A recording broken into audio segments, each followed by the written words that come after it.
언급을 하셔서 지금 대한민국 국민의 자살 문제와 관련돼서 말씀을 드리겠습니다. 네. 우리 대한민국의 자살률이 OECD 국가 중에서 최고 수준이라는 것은 잘 알고 계시지요? 네. 그렇습니다. 2024년에 거의 15,000명이 운명을 달리했습니다. 국민이 절망을 하고 그 절망의 끝이 자살이라고 생각을 합니다. 더 놀랍게도 청소년 자살률이 대단히 높다는 거 알고 계시죠? 네, 그렇습니다. 초등학생 자살률도 세계 1위권을 달리는 그런 나라입니다. 왜 어린 나이에서부터 국민이 절망하고 있고 스스로 목숨을 끊어야 하는가? 대통령께서 작년 8월에 사회적 재난이다. 여기에 대해서 범부처 합동으로 대책을 세워야 된다라고 얘기를 하셨고 김민석 총리께서도 총리실에 상설 기구를 만든 것으로 알고 있습니다. 범부처 합동 대책 같은 것들이 만들어졌을 것이다라고 생각을 하는데 그건 과거 정부에서도 다 만들었어요. 그런데 왜 개선이 되지 않을까? 저는 총리로 부임하시면 면밀하게 보셔야 되는데요. 부처 합동 대책이라고 하는 것이 가만히 놓고 보게 되면 표지가리인 경우가 굉장히 많습니다. 기존의 책상 밑에 있던 정책들을 부처별로 다 끌어모아서 하나로 모아놨지만 대부분은 과거에 하던 정책의 반복인 경우가 대단히 많습니다. 그래서 국민의 눈높이에 부합하지 못하고 실질적인 구조적인 변화가 이루어지지 못하기 때문에 변화가 만들어지지 않는 문제가 있습니다.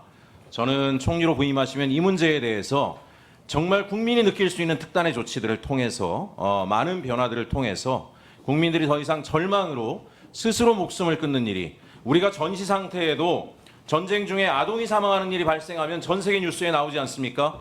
어떻게 아무리 적대국이라고 할지라도 아이들을 죽일 수가 있느냐? 대한민국의 아이들이 스스로 목숨을 끊고 있는 문제입니다. 공직자라면 무거운 책임감을 느껴야 된다고 생각을 하고 있습니다. 저는 구조개혁을 해야 된다고 생각합니다. 우리 국민들은 대한민국이 겉으로 형식적으로 민주주의가 대단히 발전해 있다고 생각하지만 실제 삶의 많은 영역에서 많은 장벽들을, 유리천장들을 마주치게 됩니다. 아이들도 크면서 그렇습니다. 어느 지역에 태어났느냐에 따라서도 그렇고요.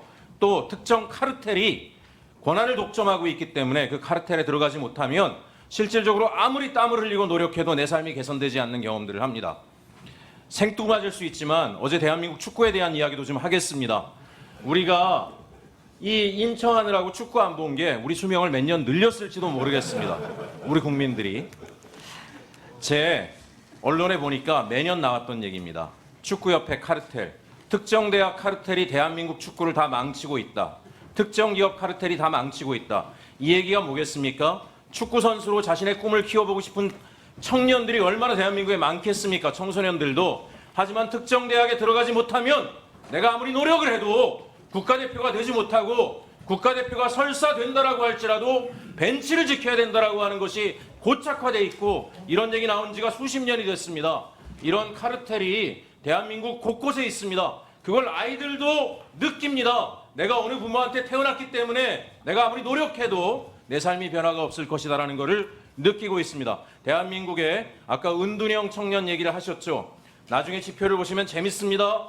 이게 웃을 일도 아니지만 소득 1분위와 5분위가 가장 높습니다. 근데 경우가 다릅니다. 최고소득층의 청소년들은 물려받을 재산이 있기 때문에 내가 정말 원하는 일이 아니면 굳이 나가서 일하지 않겠다라고 이야기합니다. 그러나 소득 최하위 계층은 거의 20% 가까운 친구들이 은둔형 외톨이가 됩니다. 이유는 뭐겠습니까? 내 부모의 삶을 봐도 그렇고 나도 나가서 열심히 일해본들 변화될 게 아무것도 없다라고 하는 것을 이야기합니다. 이 상황이 지금 대한민국이 해결해야 될 굉장히 강한 중요한 문제이고 이것이 국민의 자살률을 높이고 있다고 생각합니다.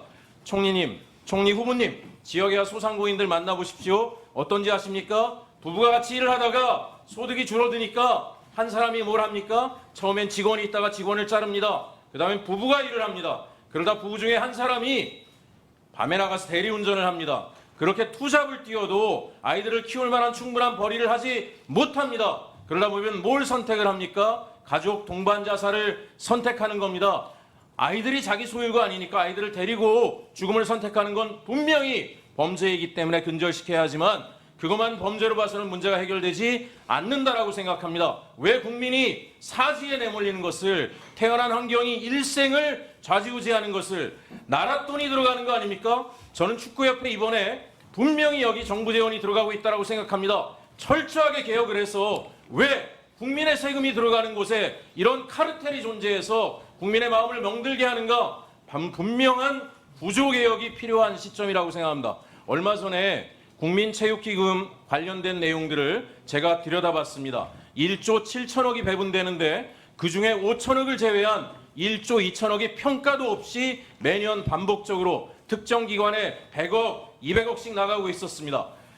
국민의 세금이 나가고 국가의 기금이 나가는데 어떤 공공적 가치를 창출하는가에 대해서 엄밀한 평가가 없다라면 그 기관은 똑같은 방식으로 돈을 뿌리고 거기에서 카르텔에 들어가지 못한 사람들은 멍이 들고 있었을 것입니다. 그래서 저는 총리 후보님께 말씀드립니다. 범부처 합동대책이다라고 하는 기존에 있던 대책 끌어모으는 것으로는 대한민국 자살 문제를 해결하지 못할 것이다. 적어도 우리가 민간에서 벌어지는 일까지는 국가가 자유시장 경제에서 다 뭐라고 할 수는 없지만 국민의 돈이 들어가고 있는, 국민의 세금이 투입되고 있는 각종 카르텔에 대해서는 수술을 해야 된다라고 생각을 합니다. 그래서 이 자리에 있는 많은 의원님들도 같이 뜻을 모아주실 것이라고 믿고 있고요. 국민 세금 갖다가 자신들이 임의로 자의적으로 불법적으로 파행적으로 사용하는 것에 대해서 엄밀하게 단절하고 모든 국민이 정말 어떤 집안에 태어나건 열심히 성실하게 노력함으로 땀을 흘리는 것만으로도 이런 일에 의해서 배제되는 일은